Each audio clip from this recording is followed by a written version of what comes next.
And we're back. We're sitting here, Mr. Michael Kearney coming out for the second time. But we also have the one and only Northwestern and Bears, Corey Wootton. He's on the show tonight. This is amazing. Big honor for me. Corey, thanks for joining us, man. Oh, no problem at all, man. Thanks for having me on, fellas. So my first thing is, everyone, I keep just watching AM radio or listening to AM radio when I'm driving around just because I can't get enough of the Jay Fields talk. So, we've been waiting for a quarterback for a long time in this franchise. Do you think Justin Fields is the guy we've been waiting for?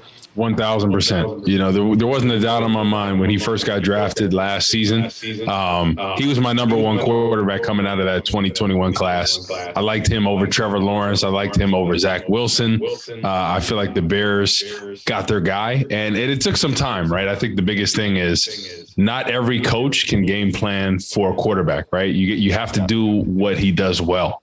And even Luke Getsy, his first year being a coordinator, he had to realize, listen, I can't just have him sit there in the pocket and drop back, right? I got to get him on the move. I got to do some boots, some sprints. I got to have those zone reads, and that gets him confident. So you've seen the past 4 weeks, he's been the most dynamic offensive player in the NFL. I don't think we've ever seen a quarterback run the way he has. It's unbelievable. He's kind of a mix of Michael Vick. He can make every throw. It's just a matter of him becoming more confident in the deep passing game. When he got to the goal line on that one where he scrambled around as a shorter run for the touchdown, he flattened, dude. I think the guy was out. I'm pretty sure he put him out. Truck stick, man. Justin Fields dropped the shoulder on him hard. I was Justin Fields is about 235. He's a big dude, 6'3". 6'3", yeah. So people sleep on how big he is, but he's an incredible athlete. I think he's been one of the fastest quarterbacks. They clock the speed. So it's been unbelievable to see, and especially with the lack of weapons, with the lack of an offensive line, and a defense that can't stop a nosebleed right now. Yeah. So here's a fantasy question for you really quick. I got Darnell Mooney. I got Darnell Mooney. Did I got to play him or who is the other flex I got? Well, that doesn't even matter. But I wanted to ask you, we're playing the Falcons this week. Should we upgrade some of the Bears wide receivers here? Good matchup for wide receivers for the Bears. What would you do? No, I wouldn't upgrade it yet, right? I think the strength of the Bears team is the running game. So I think this is going to be a very tight game. I think it's going to be a time possession type of game because Atlanta, what they love to do is run the football. Mariota's a mobile running back. They have Algier, the running back as well. So Cordell Patterson as well. So it's gonna be a running game. So and the one thing is Khalil Herbert is out this week, so it's been tough to see. You just put him on IR. I think he went on with a hip injury. He's gone for 4 weeks. So this is a big opportunity for David Montgomery to step up. He's in a contract season. He wants to get paid. So you have 4 weeks where you're the man now. So it's audition for next year. You think Ebner's going to get some tick? Yeah, I think he'll get some tick. I so far I really haven't seen, that burst, that kind of Khalil Herbert has. It's a different level of juice. And then that's kind of been the knock on David Montgomery. He's like a Swiss Army knife. He can do it all, but he doesn't have that breakaway game speed. Yeah, absolutely. So let me ask Corey this, because I heard this when I was driving. I heard, according to, not mentioning names, but it stops with 1,000, that they said Barkley from the Giants. Would that be worth us picking up in terms of running back, or could you draft a running back in the third round? So nowadays, right, running back is not really a premium like it used to be, right? Yeah. Guys, there's very few running backs that are getting drafted in the first round anymore. And you see, Khalil Herbert was a 5th round pick. So I think people are seeing the value that you can get a guy that's really talented that could have been a 3rd or, 2nd round or potentially a 1st, and they're drafting him, 2nd, 3rd, 4th round. So I think running backs are easier to find in this league than some other positions. So my thing is the premium is the quarterback, the left tackle, your pass rushing defensive end, and your shutdown corner. Those are the toughest to find. So to that kind of point, right now, if the season were to end today, we'd be picking number 6. Where are you going with that? Maybe not even player. You could give me a player if you got one in mind, but maybe position. Yeah. So I think it comes down to wide receiver, right? Because in the free agent class this year, wide receiver is not that strong. So I think the draft is going to be better. Defensive end and defensive tackle and free agency, there's a lot to choose from. So I think we're going to use our money for that. And then I think potentially a left tackle. And then in the draft, I think with our first pick, we'll go wide receiver. Okay. Is there anybody in mind that you'd like to see? So there's a few guys I've been eyeing. The one wide receiver from Tennessee I really like. I'm drawing a blank on his name, but I've watched him every week. He's been electric. And there's a guy from Oklahoma that I really like. So those are the two guys that come to mind for me. I think the guy from Tennessee that Corey's speaking of, if I'm not mistaken, 2 weeks ago, Justin, he was in the SEC in terms of touchdowns. The second behind him, I believe, was the second and third combined still added. Really? That's how good he's balling out. He's balling. Yeah, there's a lot of really good receivers coming out of the draft this year. So it's going to be interesting to see, which receiver they go to, because I think the biggest thing is, us picking up Chase Claypool. We kind of thought that he could potentially be that number one. And he's still trying to learn the playbook. I mean, he has all the speed, size, 6'4", almost 240, runs a 4.4. He can go up and get the ball. His rookie year was amazing. Since then, Big Ben was aging in his second year, really couldn't make the deep throw that he did the year before. And then he had Kenny Pickett and Trubisky that have been struggling. So I'm hoping he can blossom. Not a whole lot. I'm hoping he can blossom into, a real true number one, because he has all the talent. So it's Jalen Hyatt. I was drawing a blank there. That's the wide receiver.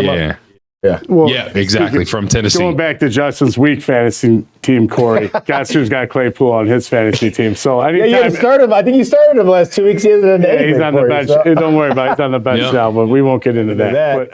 Who was a person that was most influential to you when you got into the league? So I would say probably Israel Donahue, right? He was a guy that, played in Canada in college, had an opportunity with the Cleveland Browns in the league, was a special teamer for the Bears for his first, 6-7 years. And then, when I got there, he got an opportunity to play defense, and it was a starting end. And even though we played the same position and we were competing against each other my first 3 years, was just a mentor to me. Anything I needed, helping me out with plays, different things, about, life things as well. So it was always like, you always hear about people, not wanting to help rookies out. But Israel Donahue, first class guy. I mean, that's something I always remember, how nice he was to me day one, because, you hear about the rookie hazing and how they treat a lot of rookies. Like Israel Donahue was one of the best teammates I ever had, for sure. Now, Corey, what year were you drafted? I think I know the question of that. 2010. So I got drafted in the 4th round in the 2010 draft. Lovie Smith was the head coach of the Bears, so I got to say basically in the same city, so which was nice. Awesome. Yeah. How was that moment, getting that call? Man, it was incredible, because you basically have a 1 in 32 chance that you're going to end up in Chicago. And, I kind of didn't think it was going to happen, because at the time I was projected as a 2nd round pick, Okay. So I thought I'd be 2nd or 3rd round, ultimately fell to the 4th round, and Chicago, because of the Jay Cutler trade, they only had a third round pick. That was their first pick. So I kind of didn't think I was going to end up in Chicago. And first day went by, second day went by, and then all of a sudden I'm like, oh no, what's going on? Fall in here. And then the next day in the morning, got a call from Lovie Smith, and he said, hey, with the next pick, we're going to draft you. And I was like, oh man, because it was great, because I actually went to school with Lovie's son, Matt Smith, and he lived across the hall from us in the dorm. So he used to kick my butt in FIFA, the video game. He was good. So I've known him for years. Was at his wedding. Really good dude. So I got to know Lovie a little bit before, that kind of whole experience. Do you think that played into them picking you up because he had a personal relationship with you a little bit? No, I don't think so, because, in this league, I think people, they have an idea of somebody, but you can never let anything get personal or emotional, right? Because ultimately you're drafting people to fit a need that you have. And I think the value was there with me, because a lot of people thought, before I tore my ACL the year before, I was projected as a 1st rounder potentially. So, getting me in the 4th round, I think was a good value for a lot of teams. You played for one of the best Bears defenses of all time. You were a big part of that. Do you have a favorite moment from some of those seasons or a favorite play? I mean, I know one of my favorite play of yours, but I'll let you answer that. Yeah, I would probably say just that 2012 season when we were a top 5 defense. I mean, that was the year, unfortunately, Lovey got fired, but our defense was on fire. We led the league in turnovers. We had broke some kind of NFL record as far as that goes. It was just fun every week. We were flying to the football, playing great defense. And I would probably say my favorite game is probably the Tennessee Titans game, right? We played in 2012, right? Brian Urlacher had a pick 6. Peanut Tillman, I believe, had a score as well defensively, and I scored on a block kick and had a sack on that game as well. I remember the block kick. Yeah. I do actually remember that play. Now, I wasn't remembering the Peanut one, but I remember the block kick. He looked extremely athletic. He looked extremely athletic. Mike's saying you fooled people, man. That's what he's trying to say. Yeah, I mean, we got the best athlete in this chat right here, Mike Kearney, right? Right? He was right, waiting to say that all day. So you actually beat him to the punch. So Corey, let me ask you this. In terms of coming from Northwestern to the Bears after spending your time at Northwestern and then getting that call, growing up, obviously, I was telling Justin earlier, you're a Jersey guy and played in a very strong Catholic League, high-powered conference out there, kind of like how we have Mark Carmel, Brother Rice, St. Rita around here. What was your team like growing up in Jersey that you looked up to while you're who's your NFL team then? Yeah, growing up. So growing up right down the street from Giants Stadium, most people thought I would be a Giants fan. No, I was a Cowboys fan. My grandfather was a Tony Dorsett fan. He followed him at Pitt, and when he got drafted to the Cowboys, then he became a Cowboys fan. And then, my dad followed suit. And then obviously you follow what your dad does. So I became a Cowboys fan. And it was like when I was a kid, that was the golden ages, right? Emmitt Smith, Troy Aikman, Michael Irving, Alvin Harper. Be a fan of them at that point for sure. Exactly, Charles Haley, all those really good, talented players. So, it was fun being a Cowboys fan. But everybody was a Giants fan where I grew up, so they used to talk a lot of smack. Have you turned your back on your Cowboys fandom at any point now? Yeah, I mean, since I got drafted, I root for the Bears. That's the team I root for and I cover. It's cool. Like the Cowboys are America's team, so it's cool to see. Just they like keep saying that. Yeah. I mean, playing there in Jerry's world, like that was such a cool experience in 2012 when we went there. I think it was on Monday night or Sunday Night Football, and we literally had that place rocking. The Bears fans took over. We had a couple pick sixes on Tony Romo. Our defense was rocking. It's incredible. I don't think people realize how diehard Bears fans are and how well they travel to opposing teams. Like literally, we took over Jerry's world. It was a away game, but it was like it was a home game. It was like hats off to the Bears fans. They are amazing. That place is almost like 100,000 capacity or something like that. Exactly. I guarantee about 60,000 were Bears fans. No lie. Yeah. Like we were flooded in the navy and orange, and it's great to see. Like everywhere we played. Like literally, we played, the Rams when they played in St. Louis in the Edward Jones Dome, and literally there were way more Bears fans than St. Louis Rams fans. So it's always great to see the Bears fans travel.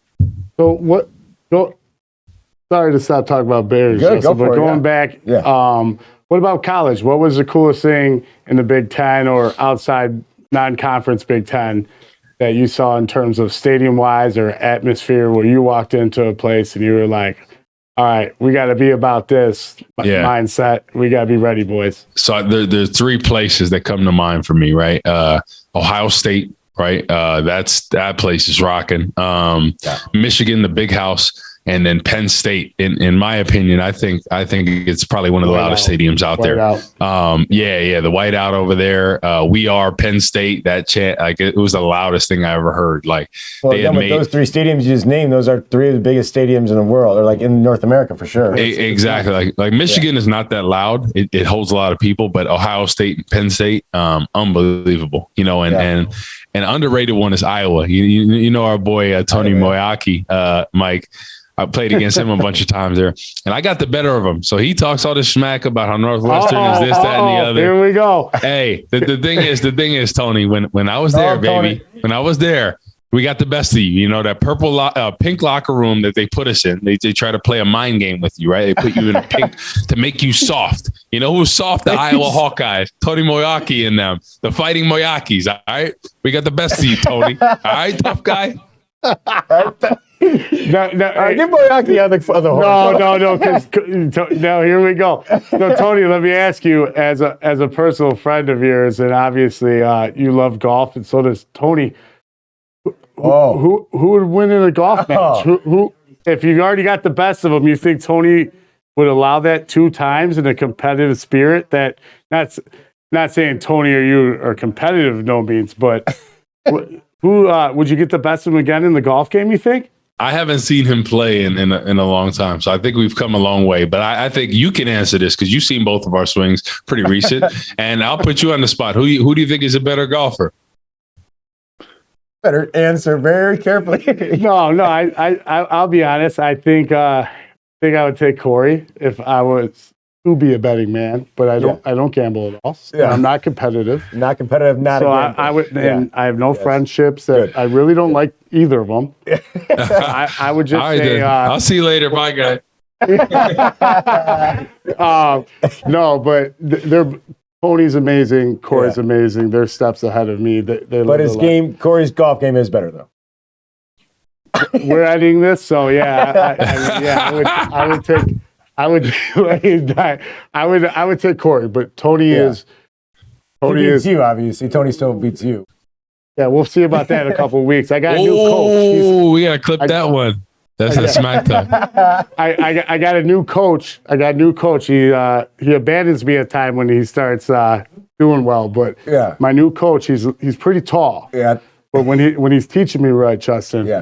Yeah, it's a game changer. Well, I think you were telling me the other day that you started doing well and you started running your mouth, and then he had to put you in the dirt. Yeah, that's exactly what happened. I hit an eagle, and then I started talking smack to someone I shouldn't talk smack to, and then my life lesson was learn what you call the hard way. Humble. You know, you'd be a humble. Yeah, I got humble slice of pie. Mike, what did you shoot? What did you shoot? 38 over? No, that was a glitch in the game. The screen was glitching. I think we got refunded for that because of the malfunction. I think I was even par. It's a simulator, but hey, 38 to even par. Even par?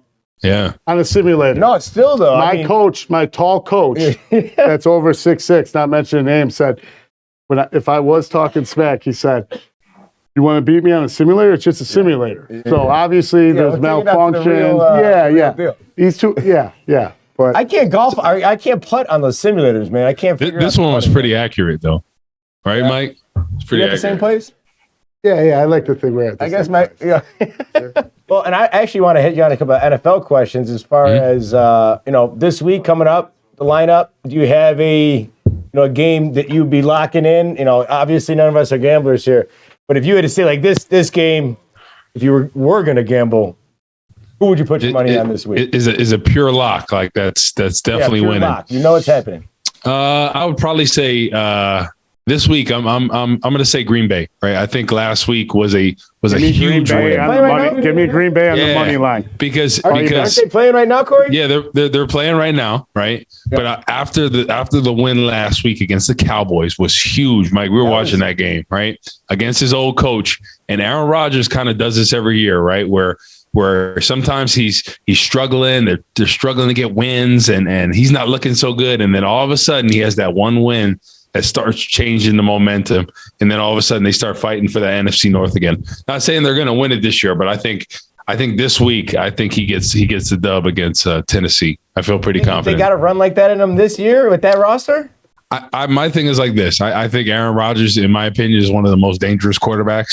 And if you give him a little bit, you give him an inch, and then all of a sudden he can start rocking with something. I think he could be dangerous, and especially beating the Cowboys, who arguably have one of the best defenses in the league, him putting points on them, beating them in overtime, pretty big. Yeah.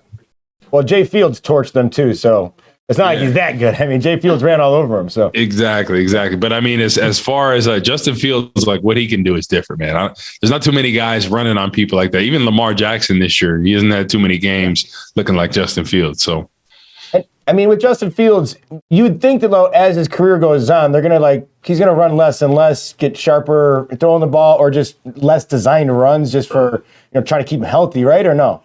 So I think a big part of his game is going to be similar to Lamar Jackson, right? A lot of design runs, and it's going to set up the pass. But I think what separates Justin Fields from Lamar Jackson is I think he can make every throw. He has a cannon of an arm. He has accuracy. It's just about getting his confidence up in that passing game. When he becomes confident, especially in the deep passing game, and as a drop back passer that can do both. Oh, I think, like I said, I've said this multiple times. I think he could be a top 5 quarterback if you put the right weapons with the right offensive line and you get him confident. He has all the tools and the talent. I think you can make an argument that he's one of the most talented quarterbacks, like speed, size, arm strength, accuracy, that the league has ever seen. It gets me so hyped. I love hearing everyone. I feel the same way. All in, Corey. And it's funny that you say that because they just came out with the rankings when I was driving back from Chicago coming here, and they said he was number 10. For QBR or something? No, for everything, top. Okay. So he just hit 10 today, according to the radio station. Okay. Like PP or Pro Football Focus or something like that? Yeah. So he's number 10. Yeah, he's number 5 in fantasy right now. His stats have been unbelievable. And like I said, look what he's been able to do with limited weapons at wide receiver and a kind of makeshift O-line at times. Yeah. And a defense that can't stop anybody. So imagine when they beef up everything next year, they have money to spend, they have draft picks to do, and then you get him another year confident. I don't think he's even scratched the surface of what he could be. Yeah, I agree. Do you feel like I do right now? Like Kearney's been over here for the last 2 Bears games. And I keep telling everyone, I'm like, I want them to lose by 1 point. I want them to have 30 points in each game. Justin Fields makes some progression and keep learning and growing. But I don't want any wins. Are you on that right now, or does it pain you to watch them win or watch them lose? As a player, it's tough to see the Bears lose. But I think this season is just a wash, right? The biggest thing, fans, the team in general, this is about Justin Fields and his development, right? Yeah. He's the future. We finally found our future. And as long as he does well, I'm on the same page as you. I am fine with that, right? As long as we see progressions. And the next step, what I said, we have nothing to prove. If we're trying to make the playoffs and we have a legit shot to make the playoffs, then you keep the game tight. You kind of are, you don't call some of those deep. You play it conservative, right? But at this point, we have nothing to lose. Let's open up the passing package and let's get him developed. And that's kind of what I was thinking with Atlanta this week, though, is, if you're going to let him start, throwing the ball 30 times a game, wouldn't this be a good week to do it? It's like, who cares if you win or lose it? But, I don't know, maybe more even attack, but you don't think so? I'm on the same page with you. I think the thing is we have to take shots, right? And that's the one remaining aspect of his game. What he can do running the football, what he can do scrambling, what he can do as a playmaker is great, right? Short and intermediate throws, great. Okay, he's got the touch to Cole Kmet and some of those throws in the red zone, great. But now we kind of have to work on the deep passing game and having him drop back, 5-step drop, and then all of a sudden complete a dime down the field. So as we go on, a couple of them.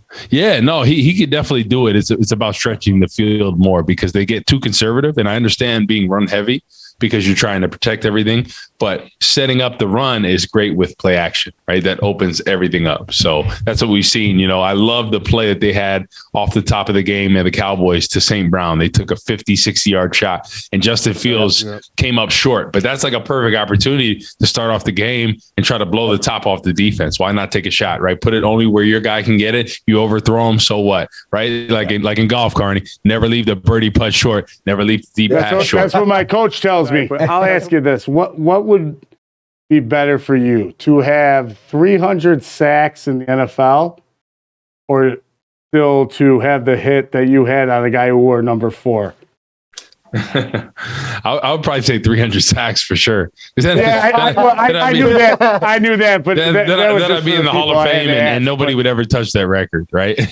Everyone always asks me about that sack, just because Brett Favre terrorized the Bears for years, and I think everybody was fed up with him, and it was. that game was kind of crazy, to be honest with you. We didn't even know if we were going to play. The Metrodome had collapsed, because of snow that fell through it.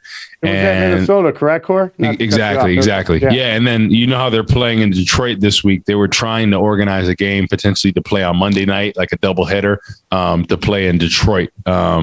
And everyone was kind of like, nah, let's just stay here because I think Minnesota wanted a true home game. And the field hadn't had a heating underneath it because it was a new college stadium. And at the time, the Big Ten season ended the beginning of November. So it really wasn't that cold, for that field. So we played in December, and then all of a sudden it was frozen. So they talked about not playing that game and for player safety. And ultimately I slammed him on the ground, and man, he hit his head hard as can be and got knocked out. And it's unfortunate. You never want to see anybody hurt, because people say, you destroyed him. It's a part of the game, and it's unfortunate, but it was great to have my first act against a Hall of Fame quarterback like Brett Favre. Yeah. I mean, again, I watched Brett Favre just, elude all of our guys. And every time we think we're going to sack him, he makes something happen, complete the 20-yard pass, just breaks my heart over and over again. So to watch you get him in that game, anytime I get to see him slam to the turf, I was happy about it. But playing with guys like that, like, who'd you play against that was the most fun? Like, was Brett Favre as fun as he looked like on the field?